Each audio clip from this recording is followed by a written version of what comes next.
దేశవ్యాప్తంగా సంచలనం సృష్టించిన ధర్మస్థల వ్యవహారంలో సిట్ అధికారులు దూకుడు కొనసాగిస్తూ ఉన్నారు. విజిల్ బ్లోయర్ అయిన మాజీ పారిశుద్ధ్య కార్మికుడు భీమా చెప్పిన వివరాల ప్రకారం ఆ ప్రాంతంలో తవ్వకాలు కొనసాగిస్తూ ఉన్నారు. అయితే భీమా చెప్పిన ప్రాంతాల్లో తవ్వి చూడగా అక్కడ మృతదేహాలు దొరక్కపోవడం సిట్ అధికారులు తలనొప్పిగా మారిందని చెప్పుకోవచ్చు. ఎందుకంటే ఒకవైపు చూస్తుంటే తనపై తప్పుడు ప్రచారం చేస్తున్న మీడియా, సోషల్ మీడియాలపై చర్యలు తీసుకోవాలని ధర్మస్థల ఆలయ ప్రముఖుడు చేసిన విజ్ఞప్తిని సుప్రీంకోర్టు కొట్టివేసింది. అలాగే కర్ణాటకలోని నేత్రావతి నది ఒడ్డున ధర్మస్థల ప్రాంతంలో వందలాది సవాలు పూడ్చినట్లుగా ఒకప్పటి శానిటైజేషన్ కార్మికుడు భీమా అలాగే పోలీస్ స్టేషన్లో ఫిర్యాదు చేయడం జరిగింది. ఈ ఫిర్యాదు చేయడం దేశం మొత్తం కూడా సంచలనం సృష్టించింది. ఈ ఫిర్యాదును సీరియస్గా తీసుకున్న కర్ణాటక సర్కార్ స్పెషల్ ఇన్వెస్టిగేషన్ టీంను ఏర్పాటు చేసి విచారణ జరుపుతోంది. ఇక విజిల్ బ్లోయర్గా మారిన భీమాను ధర్మస్థల అటవీ ప్రాంతంలోకి తీసుకెళ్లి అతడు పాతి పెట్టినట్లుగా చెప్పిన ప్రాంతాల్లో ప్రతి చోట కూడా తవ్వకాలు కొనసాగిస్తూ ఉన్నారు.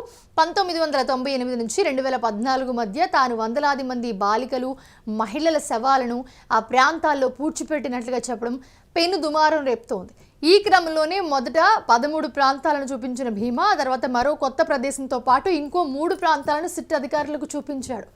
సో అందులో మొదట చూపించిన 12 ప్రాంతాల్లో సిట్ అధికారులు తవ్వకాలు పూర్తి చేశారు. కానీ ఒక్క ప్రాంతంలో మాత్రమే ఎముకలు దొరికాయి. ఇంకో ప్రాంతంలో ఉరివేసుకున్న వ్యక్తి మృతదేహం లభ్యమైంది. ఇక చివరి 13వ ప్రాంతంలో 8 మంది పైగా సవాలను పూడ్చిపెట్టినట్లుగా భీమా వెల్లడించాడు. అయితే సిట్ అధికారులు ఆ ప్రాంతం కాకుండా గురువారం రోజును కొత్తగా గుర్తించిన ప్రాంతంలో తవ్వించారు. అయినప్పటికీ కూడా అక్కడ ఎలాంటి ఆధారాలు దొరకలేదు. ఇక శుక్రవారం రోజున మధ్యాహ్నం వరకు కూడా సిట్ అధికారులు భీమాను విచారించి కొత్తగా చూపించిన 3 ప్రాంతాల్లో ఒక ప్రాంతంలో సాయంత్రం వరకు కూడా తవ్వకాలు జరపడం జరిగింది. కొన్ని విజువల్స్లో కూడా మనం చూస్తూ ఉన్నాము. సిట్ అధికారులు వాళ్ళతో పాటు పోలీసులు అందరూ కూడా ఆ ప్లేస్కి వెళ్ళి తవ్వకాలు జరుపుతూ ఉన్న విజువల్స్ మనం చూస్తున్నాము. వాళ్ళతో భీమా కూడా ఉన్నారు. ప్రస్తుతం చూస్తే మనకి విజువల్స్లో కూడా కనిపిస్తుంది క్లియర్గా. 40 ఏళ్ల క్రితం కల్లేరి సమీపంలో మిస్సింగ్ కేసు నమోదైన పద్మలత అనే స్టూడెంట్ ఇంటికి సమీపంలో తవ్వారు. శుక్రవారం సాయంత్రం వరకు తవ్వినా ఎలాంటి అవశేషాలు దొరకపోవడంతో సిట్ అధికారులు నిరాశతో వెనుదిరిగారు. సిట్ వద్దకు వచ్చిన మొదటి రోజే భీమా ఒక పుర్రెను తీసుకురాగా అది 30 ఏళ్ల క్రితం చనిపోయిన ఒక పురుషునిది అని ఫోరెన్సిక్ టీం వెల్లడించింది. మరోవైపు ఇంకో 30 ప్రాంతాలు చూపిస్తారని చెప్పి అక్కడ తవ్వాలని భీమా సిట్ అధికారులకు విజ్ఞప్తి చేశాడు. తవ్వకాలకు సంబంధించిన విషయాలను సిట్ అధికారులు బయటికి చెప్పడం లేదు. తవ్వకాలు చేసే ప్రాంతాలకు భారీగా ఉప్పు మూటలను తరలిస్తూ ఉన్నారు. అక్కడ దొరికిన వస్తువులను సంచుల్లో నింపి తెల్లటి వస్త్రాన్ని చుట్టి తీసుకెళ్తున్నారు. అక్కడి నుంచి వాటిని బెల్తంగడి సిట్ ఆఫీస్కు తీసుకెళ్లి అక్కడి నుంచి మణిపాల్ కేఎంసీకి తరలిస్తూ ఉన్నారు. మణిపాల్ నుంచి బెంగళూరులోని ఫోరెన్సిక్ ల్యాబ్కు తీసుకెళ్తుండగా వీటన్నింటినీ కూడా రహస్యంగా చేస్తున్నారు సిట్ అధికారులు. ఆ ఉప్పుని లేకపోతే దానికి సంబంధించిన కొన్ని వస్తువుల్ని తీసుకెళ్తున్న విజువల్స్ కూడా మీరు లెఫ్ట్ సైడ్ స్క్రీన్ మీద చూస్తూ ఉన్నారు చాలా క్లియర్గా. సో మరోవైపు భీమా మొదట చూపించిన 13వ ప్రాంతంలో జీపీఆర్ డివైస్ ఉపయోగించి ఆ తర్వాత తవ్వకాలు చేయాలని సిట్ అధికారులు భావించిన ప్రభుత్వం నుంచి అనుమతులు రాలేదు. పైగా జీపీఆర్ డివైస్ అద్దెకు తీసుకురావాల్సిన అవసరం రావడంతో అక్కడ తవ్వకాలు కొనసాగలేదు.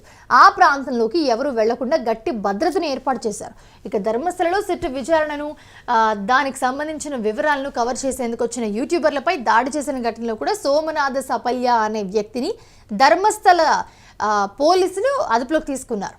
ధర్మస్థలకు చెడ్డ పేరు తెచ్చేందుకు ప్రయత్నాలు చేస్తున్నారని 3 యూట్యూబ్ ఛానళ్లకు చెందిన 9 వ్యక్తులపై పాంగళ వద్ద బుధవారం రాత్రి దాడి చేయగా 150 మందిపై కేసు నమోదు చేశారు. ధర్మస్థల ఘటనలో తన ప్రమేయం ఉందంటూ మీడియా, యూట్యూబర్స్ చేస్తున్న ప్రచారాన్ని అడ్డుకోవాలని ధర్మస్థల ఆలయ ప్రముఖుడు హర్షేంద్ర కుమార్ హెగ్డే వేసిన పిటిషన్ను సుప్రీంకోర్టు కొట్టివేసింది. బెంగళూరు సిటీ సివిల్ కోర్టు ఇచ్చిన ఆంక్షలను కర్ణాటక హైకోర్టు ఇటీవలే తోసిపుచ్చింది. దీంతో హైకోర్టు ఆదేశాలను సవాల్ చేస్తూ ధర్మస్థల కార్యదర్శి హర్షేంద్ర కుమార్ సుప్రీంకోర్టును ఆశ్రయించినా ఎలాంటి ఫలితం రాలేదు. మీమ్లు, ట్రోల్స్ ఏమైనా ఉంటే వాటిని కర్ణాటక కోర్టులో దాఖలు చేసుకోవాలని చెప్పి కోర్టు సూచించింది.